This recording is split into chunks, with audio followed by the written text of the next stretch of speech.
ఈరోజు YSRCP deputy CM Amjad బాషా గారు 9వ తారీఖు అల్మాస్పేటలో జరిగిన దుర్ఘటన గురించి వైఎస్ఆర్సీపీ పార్టీకి ఏం సంబంధం లేదు, తెలుగుదేశం పార్టీ విఫలమైన దానివల్ల వైఎస్ఆర్సీపీ పార్టీ పైన నింద మోపుతున్నారని ఆరోపణ చేయడం జరిగింది. తెలుగుదేశం పార్టీ స్థాపించబడిన తర్వాత ఉమ్మడి రాష్ట్రంలో మన రాష్ట్రంలో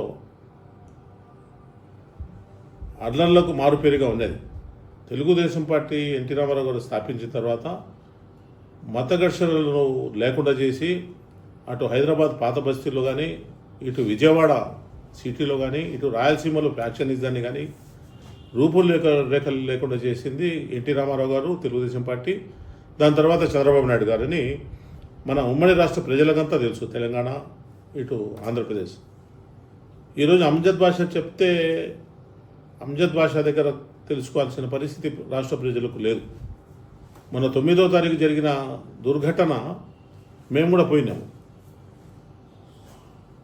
2019లో చంద్రబాబు నాయుడు గారు అల్మాస్పేట సర్కిల్ను మా ప్రభుత్వం వస్తే నేను అభివృద్ధి చేస్తాను, అల్మాస్పేట సర్కిల్ను తీసేసి టిప్పు సుల్తాన్ సర్కిల్ పెడతామన్న మాట వాస్తవం.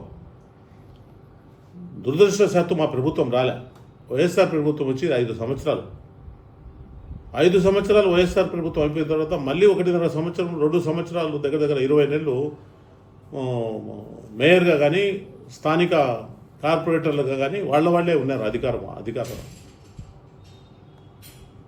వాళ్ళు అప్పటి నుంచి దగ్గర 7 సంవత్సరాలు ఈ ఉప ముఖ్యమంత్రి 5 సంవత్సరాలు ఉంటూ, మేయరు వాళ్ళే మంచిగా ఉంటూ, మెజారిటీ కార్పొరేటర్లంతా ఉంటూ ఎందుకు అల్మాస్పేటను టిప్పు సుల్తాన్ సర్కిల్గా పెట్టలేకపోయినారు?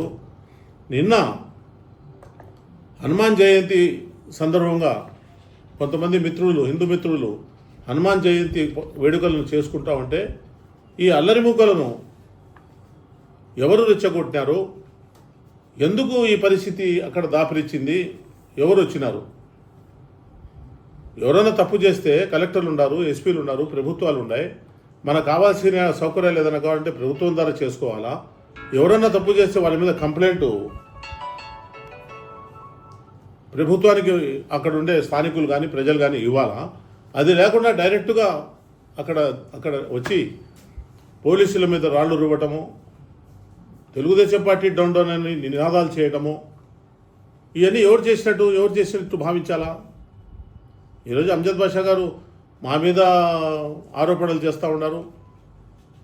అధికారం ఫెయిల్యూర్ అయిపోయింది కాబట్టి మా మీద నిందారోపణలు చేస్తున్నారు అనేది ఎంతవరకు సబబు? మేము చెప్తా ఉన్నాము, అధికారము ఫెయిల్యూర్ కాదు, అధికారం సక్సెస్. ఈరోజు మీరు చేసిన పని, మీరు చేసిన కుట్రలు చంద్రబాబు నాయుడు గారు ప్రతి మీటింగ్లో, ప్రతి ఊర్లో, ప్రతి నియోజకవర్గంలో చెప్తా ఉన్నారు. వైఎస్ఆర్సీపీ పార్టీ వాళ్ళు ఎంతకైనా తెగిస్తారు, వాళ్ళు అధికారం కోసము వాళ్ళ సొంత మనుషులైనా చంపేసి తెలుగుదేశం పార్టీ వాళ్ళు చేసినారని ముద్దాయిలుగా పెట్టడానికి ప్రయత్నం చేస్తారు, మత ఘర్షణలు సృష్టిస్తారు, పల్లెల్లో భూముల దగ్గర గలాటాలు సృష్టిస్తారు, వాళ్ళు ఏదో ఒక రకంగా అధికారంలో రావాలని ప్రయత్నం చేస్తారు. మనమంతా తెలుగుదేశం పార్టీ కార్యకర్తలము జాగ్రత్తగా ఉండాలని తెలుగుదేశం పార్టీ జాతీయ అధ్యక్షులు చంద్రబాబు నాయుడు గారు కానీ, మన వర్కింగ్ ప్రెసిడెంట్ లోకేష్ బాబు గారికి చెప్పడం జరుగుతూ ఉంది. అది ఈరోజు నిజమవుతా ఉంది. మీరు 5 సంవత్సరాలు ప్రభుత్వం పెట్టుకొని, మీరు ప్రభుత్వం పోయిన తర్వాత కూడా 20 నెలలు 18 నెలల దాకా మీరు మేయర్గా ఉండి మీరు ఎందుకు చేయలేకపోయినారు? మేము చెప్పినాము, తెలుగుదేశం పార్టీ సీఎం గారు చెప్పినారంట. అరే 19లో చెప్పినాం, మేము సీఎం గారు చెప్పినారు, అక్కడే చెప్పినారు అల్మాస్పేట సర్కిల్లోనే. తర్వాత ప్రభుత్వం వచ్చిందా? సీఎం గారు చేసేదానికి, చంద్రబాబు నాయుడు గారు చేసేదానికి అవకాశం ఉందా? తెలుగుదేశం పార్టీ చేసేదానికి మీరు కదా వచ్చింది అధికారంలోకి, మీరు ఎందుకు చేసుకోలేకపోయినారు? లాస్ట్ మీరు మేయర్గా దిగిపోయేటప్పుడు ఏమని పెడతారు ఆ సబ్జెక్టు? మేము టిప్పు సుల్తాన్ సర్కిల్ పెట్టదలుచుకున్నాము, ప్రభుత్వం నిర్ణయం పైన వదిలిపెడతాము, ప్రభుత్వం ఎట్లా నిర్ణయిస్తే ఎట్లా అని మీరు రిజర్వేషన్ పాస్ చేసి కలెక్టర్ గారికి పంపించినారు. మరి ఎవరైనా పోయి ఆడ టిప్పు సుల్తాన్ సర్కిల్ కావాలని కలెక్టర్ గారికి రిప్రజెంటేషన్ చేసినారా? టిప్పు సుల్తాన్ సర్కిల్ పెడతానాము అని చెప్పి కలెక్టర్ గారు ఏమైనా ఆలోచన చేసినారా? చేయకుండానే ఎవరి కొద్ది వాళ్ళు ఎవరికి ఇష్టం వచ్చినట్టు ఎట్లా మాట్లాడుకోవడానికి వీలవుతుంది?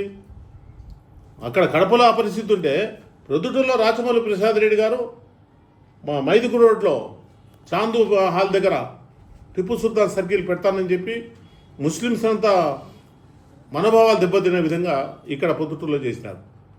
ఎక్కడ చూసినా చేయలేని పని చేస్తామని చెప్పేది, చేయకుండా పోతే తెలుగుదేశం వాళ్ళు చేయలేదని తెలుగుదేశం మీద చెప్పేది. మీ ప్రభుత్వాలు ఉన్నప్పుడు మీరు ఎందుకు చేయలేకపోయినారని చెప్పి నేను సూటిగా ప్రశ్నిస్తా ఉన్నాను.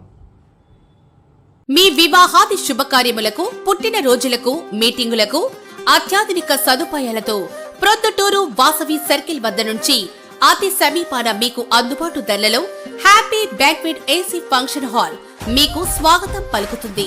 మా ఫంక్షన్ హాల్ నందు వంట సామాగ్రి మరియు విశాలమైన కార్ పార్కింగ్, అతి తక్కువ మెయింటెనెన్స్ ఖర్చుతో ఏ ఫంక్షన్ అయినా మా happy banquet AC function hall నందు జరుపుకొని ఆనందాన్ని పొందండి. బుకింగ్ కొరకు సంప్రదించండి.